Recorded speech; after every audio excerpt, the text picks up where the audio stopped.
Fala pessoal, esse é mais um episódio do Start-se Tech e como sempre tô eu aqui com Marcelo de Castro da Eureka. Fala Marcelo, tudo bem? Olá pessoal, como estão? Bacana. Hoje a gente vai falar sobre um assunto que provavelmente você já ouviu aí nas conversas do seu time de tecnologia, e aqui o bate-papo hoje é com o empreendedor, com o líder que não é de tecnologia. A gente vai contar um pouquinho sobre o tão mítico microserviço e para que isso serve.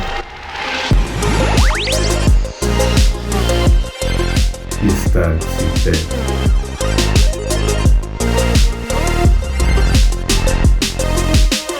Por que a gente vai falar disso hoje? É um assunto que está bastante em pauta nas áreas de tecnologia. Todo mundo fala que você precisa transformar o seu monolito num microserviço e ainda é um conceito muito abstrato. Acho que o nosso objetivo, como sempre, é quebrar e explicar um pouco melhor como isso funciona e como é que você pode usar isso no teu negócio, né, Marcelo? Como cara de tecnologia, eu posso testemunhar para vocês que em várias reuniões que eu vi de venda, de fornecedores vendendo algum produto que estava sendo desenvolvido, eu já vi alguém falar assim, toda a plataforma será desenvolvida em microserviços. E assim, eu entendi, óbvio, era tecnologia. Todo o resto das pessoas de negócio, de vendas, marketing, boiaram. Quando o cara ia tentar explicar, né, Gustavo? Assim, a coisa ficava pior ainda. Por quê? Porque às vezes a própria pessoa que está vendendo ali, ela mesma também não sabe. Aí ele faz o quê? Ele faz aquele famoso, chama o arquiteto e pede para ele explicar. Pronto, acabou. Aí encerra porque ninguém entende mesmo. Porque entra no Technicase, né? Então acho que o nosso desafio aqui é tentar trazer isso de uma forma mais simples, né? E que seja compreensível e quais são os benefícios e as vantagens e também as desvantagens desse modelo. Mas vamos lá, vamos começar explicando um pouquinho o que é esse tão falado microserviços. Normalmente quando eu falo sobre esse assunto, eu tento tirar do jargão técnico. Para mim antes a gente construía sistemas com um paradigma de que ele era um blocão só, onde ele fazia tudo, né? Então, ele se conectava com a base de dados, ele tinha a regra de negócio, ele tinha a camada de apresentação, que é onde todo mundo mexe. Então, ele era um grande blocão de código que era responsável por tudo. E o conceito de microserviços, ele vem como se fossem blocos de Lego, onde você vai combinando funções específicas, pedaços específicos para construir o mesmo todo, né? Então, imagina que eu quero construir um sistema de gestão de ponto eletrônico. Vamos inventar aqui. Antigamente, a ideia era você constrói isso como um grande bloco. Esse novo conceito de microserviços, você vai construindo pequenos blocos e conectando esses pequenos blocos para chegar no sistema completo. Então, de forma muito simplista, é mais ou menos assim que funciona esse paradigma. Microserviço é uma tecnologia, Marcelo? Essa é uma pergunta que sempre me fazem. Então, microserviço é um design de arquitetura. Assim, ele não usa nada que você não possa usar para construir uma aplicação, como o Gustavo falou, que era aquele blocão, né? É que nem, por exemplo, né? O cara tinha o que eu construo com esse bloco aqui? Eu construo, mas o bloco eu não quero ele dessa forma. Então, aí fica muito difícil de mudar. Todas as tecnologias estão ali, só que elas estão agrupadas de uma forma que não tem muito, ela como a gente gostava de dizer, né? Ela é feita para aquela função. Tirou daquela função, ela não serve para mais nada. Mas os microserviços são sempre reutilizáveis? Então, não é bem uma regra, não é bem assim que funciona. Mas ele é uma escolha de design, né? O teu arquiteto, o seu engenheiro de software, ele vai falar assim, olha, existem vantagens em nós pegarmos uma aplicação que a gente vai fazer, uma aplicação web, um app, o que quer que seja, em dividirmos em microserviços. E aí, normalmente, é onde o teu técnico perde você. Porque aí você fala, nossa, cara, começou. Microserviço, micro-ondas, acabou, né? Eu não entendo. Tudo que é micro, pra mim, já é muito complicado, né? E na real, a aplicação é mais uma coisa que são as mesmas tecnologias aplicadas de uma forma diferente. É como o Gustavo falou, se você faz uma bola de futebol de Lego, ao você olhar de longe, ela é uma bola de futebol. Se você olhar de perto, você vai ver as pecinhas de Lego, mas ainda é a bola de futebol. Ela resolve o mesmo problema, né? Então, se eu entendi bem, a gente pode resumir que essa história de microserviços, na verdade, é um padrão, é um modelo de construção de sistemas e muito menos uma tecnologia, certo? Exato, eu posso construir microserviços numa gama de tecnologias assim tão grandes, mas tão grandes. Aí você vai falar, mas e o resultado é o mesmo? Com variações de performance, com variações de custo, se você usa cloud, se você não usa cloud, quais linguagens você prefere usar, quais bancos de dados. É uma grande vantagem, existe até uma grande sacada que diz o seguinte, né? Ele te dá uma maleabilidade maior, porque antes, gente, pra vocês entenderem, se eu desenvolver uma aplicação aplicação monolítica, né? Que é o blocão que o Gustavo falou. O nome bonito é o monolito, né? Se você usasse um banco de dados de uma empresa, cara, tudo daquela solução tem que usar aquele banco de dados. Que não faz sentido você ter 10 bancos de dados. Aí você tá falando pra mim que com microserviço você pode ter 10? Pode. Ele te dá uma flexibilidade, né? E a manutenção é mais simples quando você precisa mexer em um pedaço. Mas vamos trazer isso para um exemplo. Eu gosto sempre de trazer problemas de negócio e aí a gente constrói o conceito em cima. Então vamos imaginar o seguinte cenário. A Startse precisa construir uma plataforma de assinatura de cursos. Esse é o desafio de negócio. Legal, a gente já pode pensar em várias coisas, né? Vai ter um site, vai ter um app, ou eu já uso o app que eu tenho, como é que funciona? Boa. Então, imagina que o meu objetivo é chegar nessa plataforma de assinatura de cursos. O que eu preciso construir? Imagina que eu vou construir 2 blocos. Primeiro, um bloco onde eu faço toda a parte de cadastro e autorização, ali usuário e senha das pessoas para eu poder identificar quem são essas pessoas. Exato. E eu construo um outro bloco independente de conteúdo, que vai gerenciar conteúdo. Eu vou subir conteúdo, ele vai apresentar conteúdo. 2 blocos independentes. Vai ficar claro para vocês, imaginem esse site, assim, ou como imaginem qualquer site que você já entrou para comprar alguma coisa. Entra no site da Startse aí, pode entrar em qualquer site da sua própria empresa. Cada pedaço daquele site que você tá vendo, cara, da caixa de texto ao título, ou ele te dando olá, ele tá te dando, você logou no site, ele, olá, bem-vindo de volta. Esse é um bloco que o Gustavo tá falando. Não parece. Lembra da bola de Lego? Mesma coisa. Boa. Então, imagina que eu construí esses 2 blocos. Se eu construir esses 2 blocos, somados, eles já me entregam uma plataforma de conteúdo, certo? Eu consigo entregar... E leio sobre o curso. E leio sobre os cursos. Tá certo, beleza. Bacana? Até aí chegamos. Então, construir 2 blocos, com isso eu já resolvi um problema. Eu já entrego uma plataforma de conteúdo. Mas eu ainda não tô vendendo o curso. O que eu preciso fazer? Chegamos na parte boa ainda, agora a gente vai chegar. A gente ainda não monetizou o negócio. Por enquanto é só uma ideia legal. Imagina que eu já tenho esses 2 blocos, eu construo um terceiro bloco, que é um bloco para gerenciar pagamentos. Mas aí é outro site? É a mesma coisa, mesma interface, mas por detrás dessa interface, dessa carinha desse site, eu tenho um bloco ali que cuida só de receber os dados de pagamento, enviar para a processadora, fazer o processo de pagamento e receber esse resultado de volta. Então você tá querendo dizer para mim que aquele botão que é quando eu falo compre agora, ele é um pedaço desse... É um pedaço desse bloco. Então ali por trás é um negócio além de um botão, então, né? Sem dúvida, sem dúvida. Então quer dizer assim, o botão é a forma final dele, mas ali a coisa por baixo, a mágica por baixo é bem maior ali, então. É bem maior. E é um bloco responsável só por gerenciar essa parte de pagamentos, certo? Legal. Bacana. Se eu somo esse bloco de pagamentos com o que eu já tinha antes, que era uma plataforma de conteúdo, eu consigo construir e entregar uma plataforma de conteúdo com um paywall. Ou seja, eu te deixo ler 3 conteúdos, depois eu te peço para você pagar. Quer continuar lendo, me pague aqui. Então, vejam que a gente criou 3 blocos e eu já tenho uma plataforma totalmente diferente. Antes eu tinha uma plataforma de conteúdo, com a criação de um único bloco, eu transformei essa plataforma de conteúdo numa plataforma de conteúdo com um paywall. Então, peraí, da forma que você está colocando para mim, você está querendo dizer então que os microserviços são especializados? Sem dúvida, eles resolvem um problema específico. Tá. Então quer dizer, eles são especializados para aquela função. O de pagamento então não vai montar conteúdo. Não vai. E o de conteúdo não vai resolver problemas de pagamento. E se eles fizessem, eles seriam o quê? Aí seria um monolito. Então é isso aí.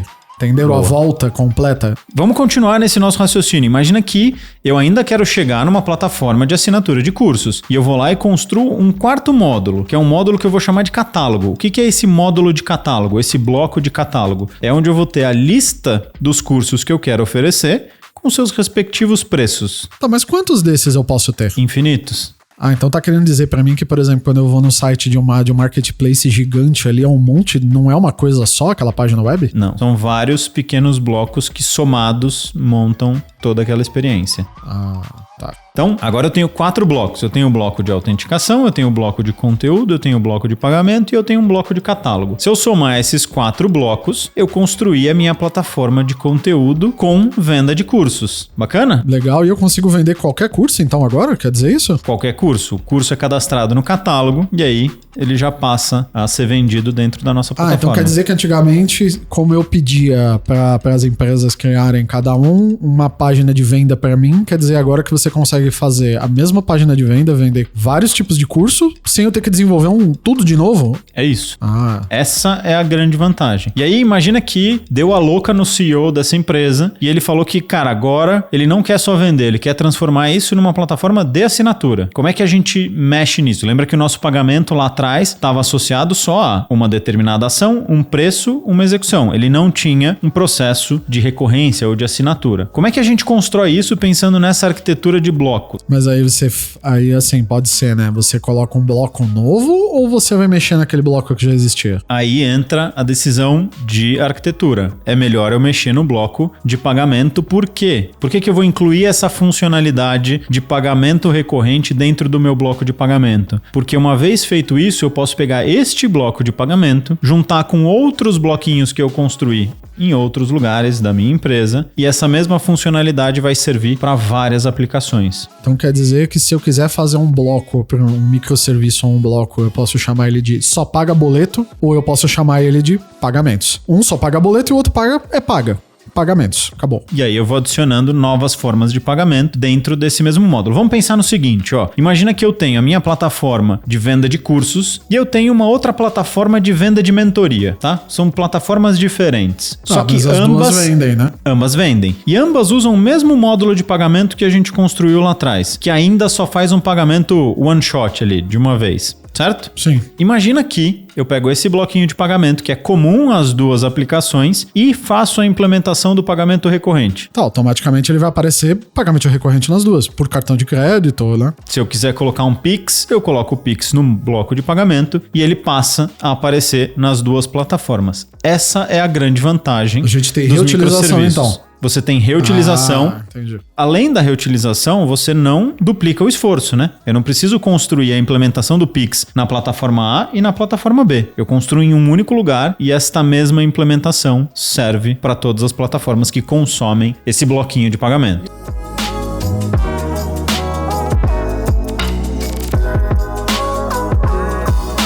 E uma dúvida que talvez esteja pairando na cabeça de quem tá nos ouvindo. O que garante que um dia esse bloquinho de pagamento ele não começa a virar um outro monstro que vai me dar dor de cabeça? Porque aí ele vai aceitar pagamento via galinha, pagamento via chiclete. Quem que garante isso pra mim? Essa gestão é a responsabilidade do arquiteto e do arquiteto. Tem um arquiteto técnico e tem um cara que chama arquiteto de soluções. Aí tem um perfil que é o cara que vai pensar nessas soluções. E ele é responsável por garantir que isso não vire uma colcha de retalhos, que eu não tenha pagamento com Bitcoin dentro de uma plataforma que não faz sentido ter pagamento de criptomoeda, por exemplo. Então, quando eu tiver ali que eu receber uma proposta e o cara falar, vamos ver aquela proposta linda, com aqueles 15 slides, eu não preciso ficar preocupado com esse tipo de coisa de falar, nossa, cara, eles vão começar a chuchar tudo dentro do microserviço e vai virar um inferno. Porque tem gente que já pensou nisso, certo? Sim, mas é sempre importante perguntar. Por que a gente tá fazendo esse episódio? Pra te... aprender a fazer as perguntas certas. Pra você aprender a fazer as perguntas certas. E quando você receber uma proposta como essa, você saber e falar, opa, peraí, então você tá me dizendo que você vai construir um módulo de pagamento. Mas como é que você me garante que esse módulo de pagamento não vai virar uma colcha de retalhos? Esse é o tipo de pergunta que um gestor, que um líder, que um empresário precisa fazer quando estiver fazendo a contratação de um serviço de tecnologia. Se no final do dia é seu dinheiro. Se você perceber que, por exemplo, numa proposta o cara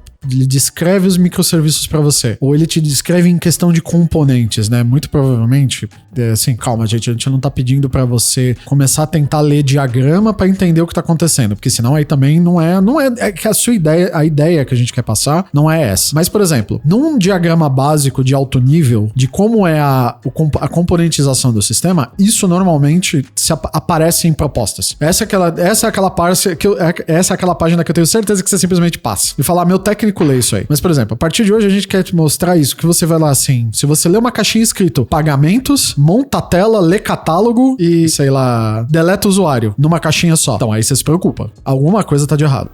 Porque não é um microserviço. Não é um microserviço, isso aí é uma, sei lá, É a famosa coxa de retalho. Então, para que microserviços são bons? Reutilizar funções e informações ou funcionalidades. Então, você passa a ter essa reutilização. 2, você reduz o esforço de desenvolvimento no médio e longo prazo, porque você constrói uma vez e usa N vezes. E você tem um custo de manutenção menor, porque você vai mexer num pequeno pedaço. Você tendo um pequeno pedaço ali específico que resolve um problema específico, você passa a ter um custo de desenvolvimento menor, porque é mais rápido. E o último e mais importante, para quem mexe com tecnologia ou quem já sofreu com sistema fora do ar, se você tem isso segregado, uma mudança dentro do módulo de pagamento pode estragar só a parte de pagamento, não vai estragar a parte de conteúdo, por exemplo. Quem aqui já não passou pelo cenário de, putz, mas eu só mexi um negócio no pagamento, agora tudo parou de funcionar. O microserviço te protege disso, né? Ou você, gestor que leu aquela Gmood e falou assim, mas não era só o site? Por que caiu tudo? Não era só trocar o botão?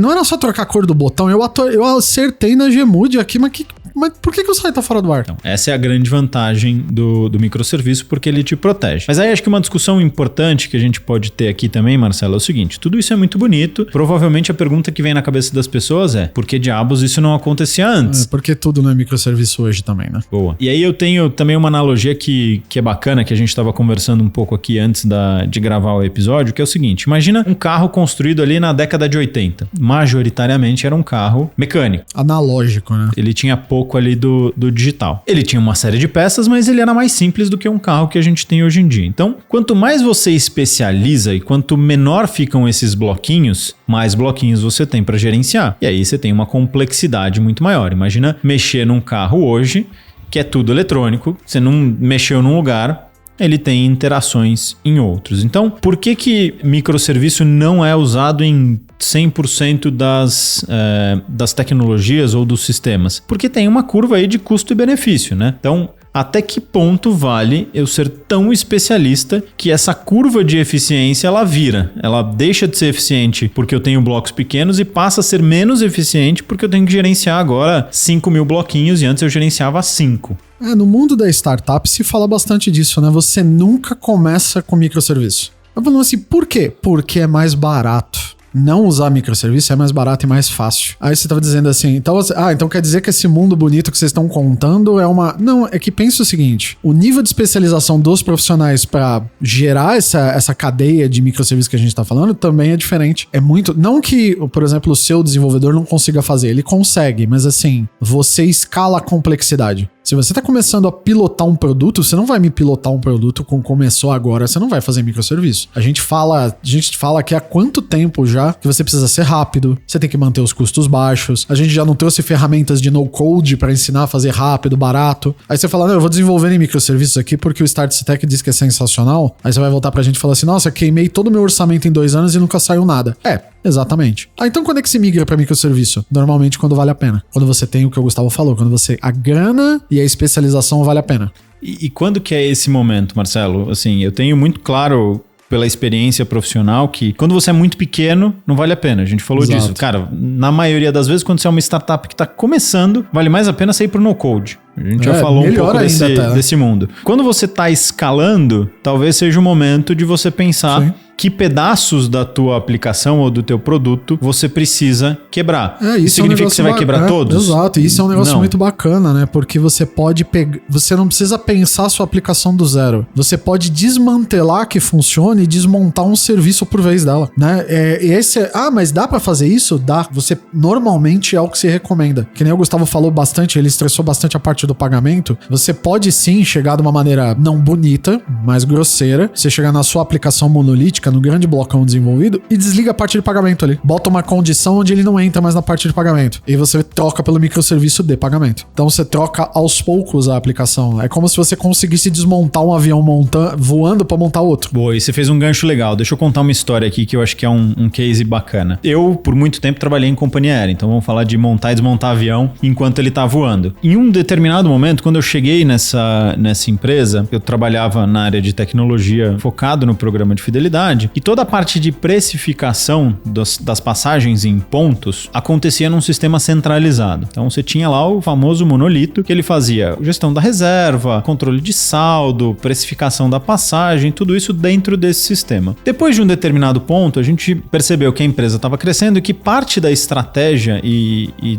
da lucratividade da empresa passaria por ter um modelo de precificação mais assertivo e mais dinâmico. Dado esse cenário, a gente percebeu que se eu fosse customizar essa mecânica ou esse motor de precificação dentro desse sistema monolito, dentro desse blocão, o custo ia ser muito alto e o tempo de desenvolvimento ia ser alto. E quando eu falo alto, era um custo de mais de R$1 milhão e um tempo de desenvolvimento de uns 8 meses. É pesado, né? Difícil, assim, não é pra qualquer uma coisa dessa, né? O que a gente optou por fazer nessa época? Construir um sistema de precificação independente. Então a gente começou a construir em paralelo, montou todas as regras, isso foi um sistema completamente customizado que a gente desenvolveu. Uma vez que isso estava testado, estava pronto, estava funcionando, a gente trocou o plugzinho. Falou, olha, ao invés de você olhar para o preço neste lugar aqui do sistema blocão, olha para esse outro lugar, para esse outro sistema que era especialista em fazer a precificação. E aí a gente fez essa migração. Então, o que o Marcelo falou de desmontando o avião em pedaços enquanto ele voa, é um pouco dessa experiência. A gente pegou um pedaço que era o pedaço de precificação, construiu, testou e migrou. Depois a gente foi para uma outra análise se eu não deveria quebrar outros pedaços desse sistema. E enfim, é uma história mais longa, mas você pode sim montar uma estratégia de, cara, acho que agora eu tô crescendo, eu tô chegando num momento que faz sentido. E esse faz sentido vai ser muito tempo e dinheiro. Quanto tempo eu vou gastar? Quanto tempo eu vou perder para fazer isso versus se eu fizer um negócio separado e que me dê mais flexibilidade.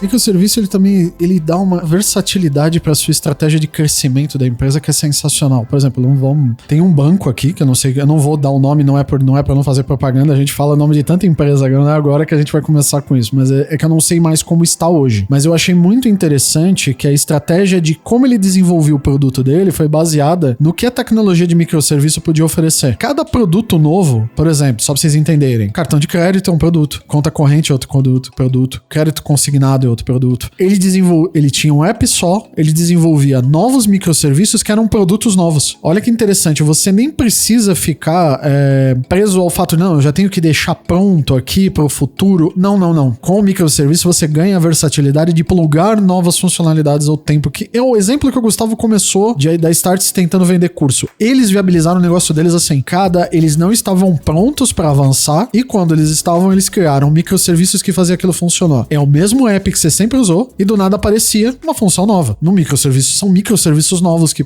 ele é muito análogo, tem gente que fala, né, que ele parece uma colmeia, né? Então a colmeia vai fazendo funções novas e você tem abelhas fazendo funções novas. Para fazer a colmeia funcionar, é exatamente isso. A ideia dos microserviços é isso. Você faz um enxame num lugar que é um produto novo. E essa é a grande sacada, né? Que você pode ir conectando esses pedaços e construindo algo maior. Mas a preocupação tem que ser sempre essa de, será que eu estou no momento de aumentar a minha complexidade de gestão? Porque microserviço traz uma complexidade de gestão, facilita outras milhões de coisas que a gente já falou, mas traz uma complexidade de gestão né? versus o benefício. Isso é difícil, porque, gente, assim, por mais que a gente diga que um software monolítico e um microserviço, eles compartilham muito das mesmas tecnologias, existem coisas que são específicas, por exemplo, de microserviços, né? E automaticamente você ganha um gerenciamento deles, gerenciar os microserviços antes você, por exemplo, vamos dizer, a sua aplicação blocão lá, se ela caísse, ela caiu. Você sabe quem caiu? Ela caiu. Então ela parou de funcionar. Por quê? Não sei, vamos investigar. Imagina que com o microserviço, se você tem 18 microserviços rodando, você tem que monitorar 18 pedaços da sua aplicação. E assim, às vezes não é nítido por que um pedaço da sua aplicação parou de funcionar. Porque você não sabe, porque às vezes o microserviço A não fala mais com o B. E você tem que ir lá e identificar. Então o diagnóstico é mais complicado. Ferramentas são mais especializadas. Então assim, ele não é...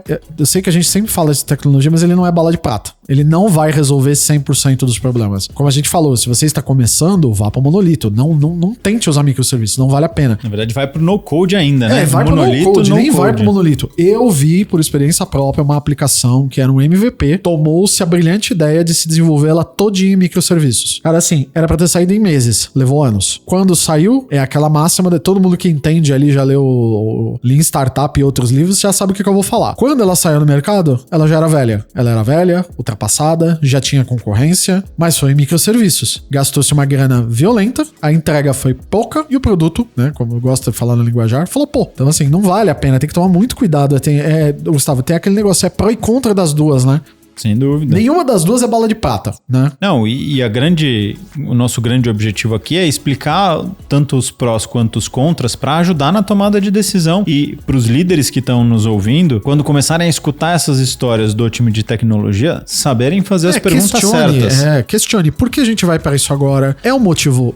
Existe um motivo que nos empurre. A galera gosta, a galera adora soluções híbridas, né? É gestão de projeto híbrida, né? É meio ágil, meio PMP, meio PMBOK, né? A galera adora. Vou te fazer uma pergunta, Gustavo. Dá pra eu fazer meio a meio? Dá. É o exemplo que eu dei da companhia aérea, né? Eu tinha um blocão, que era um sistema monolito, e eu resolvi tirar um pedaço. Então, era uma arquitetura híbrida. Eu tinha um microserviço e tinha um blocão. Então, e essas coisas, né, convivem super bem. Então, pode ser uma estratégia minha de desembolso de tecnologia pra eu não arrebentar de gastar dinheiro. Eu chego pro meu arquiteto e falo, a gente não pode puxar um microserviço que faça só isso? É uma boa pergunta. Garanto que você vai fazer. Você vai colocar seus risos no rosto do seu time de tecnologia. O cara vai falar, sensacional. E deixa eu te fazer uma pergunta, assim. Se você entrasse numa reunião dessa, né, para discutir uma abordagem, uma nova plataforma que você vai construir, quais são as 3 perguntas que você faria para avaliar se faz sentido ir para um modelo de microserviços ou não? Sei que eu te joguei numa fogueira aqui de...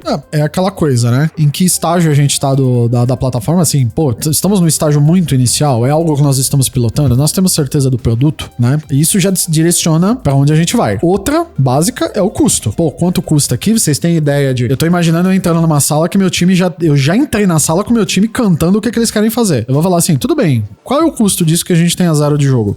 Vocês têm um comparativo disso pra mim? Quanto ficaria usando e não usando microserviço? E a terceira é aquela de... A gente fala assim, onde a gente vai... Até onde a gente pretende ir com isso? Ele vai durar pouco tempo? Por exemplo, é um site. Vamos fazer um site em microserviços? Não, use WordPress. Vale a pena você... Qual é o nível da complexidade? Até onde essa aplicação vai? Qual é o lifetime? Qual é o ciclo de vida desse produto que a gente pretende ter? Ele é algo que a gente vai fazer, por exemplo, que nem o Gustavo falou. O exemplo do Gustavo é ótimo da Starts querendo vender um curso. Eu garanto que eles não vão fazer esse site só uma vez. Não é uma campanha pra galera de marketing que tá ouvindo a gente. Então eu vou chegar lá e vou falar o seguinte. É novo?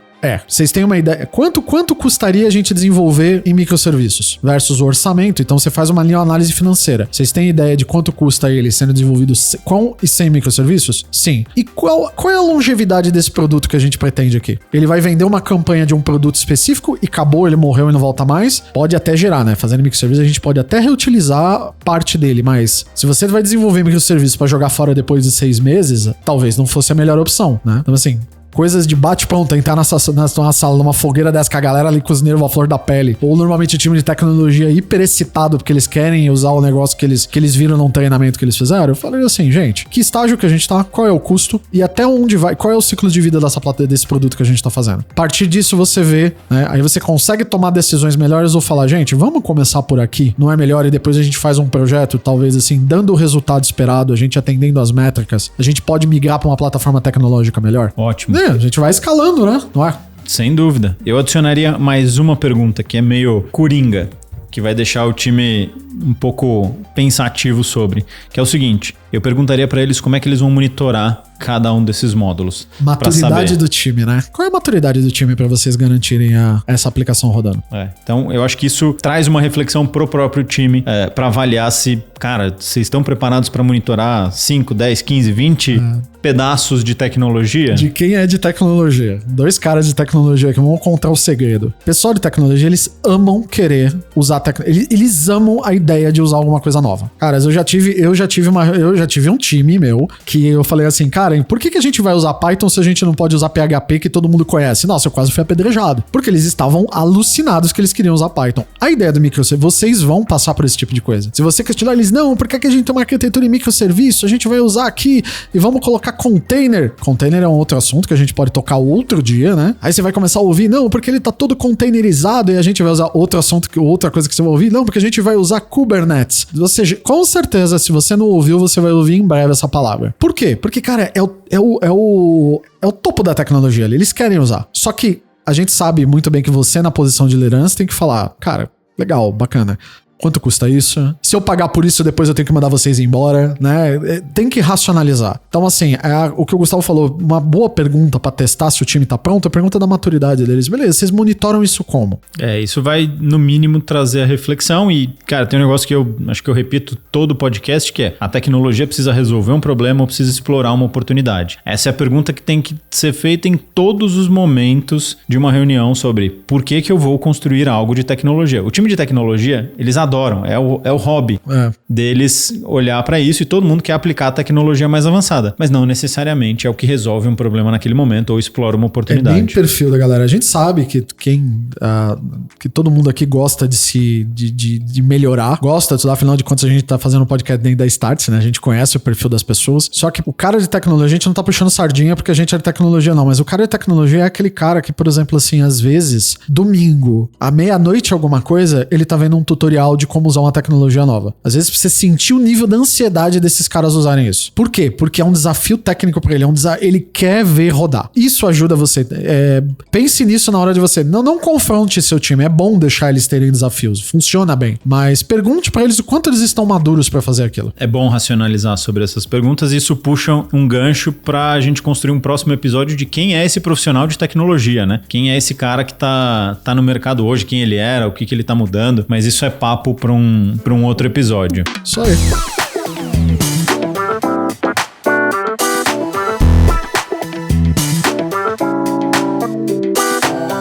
Muito bom, então a gente fica por aqui, pessoal. Acho que nosso objetivo era tentar trazer prós e contras dessa questão de microserviços, explicar um pouquinho como é que isso funciona e tentar trazer aqui algumas perguntas para te ajudar no dia a dia, para você não cair em algumas armadilhas aí de tecnologia. Espero que vocês tenham gostado. Salvem o podcast no agregador que você está escutando para receber as notificações dos próximos episódios e a gente se encontra numa próxima. Valeu! Um abraço!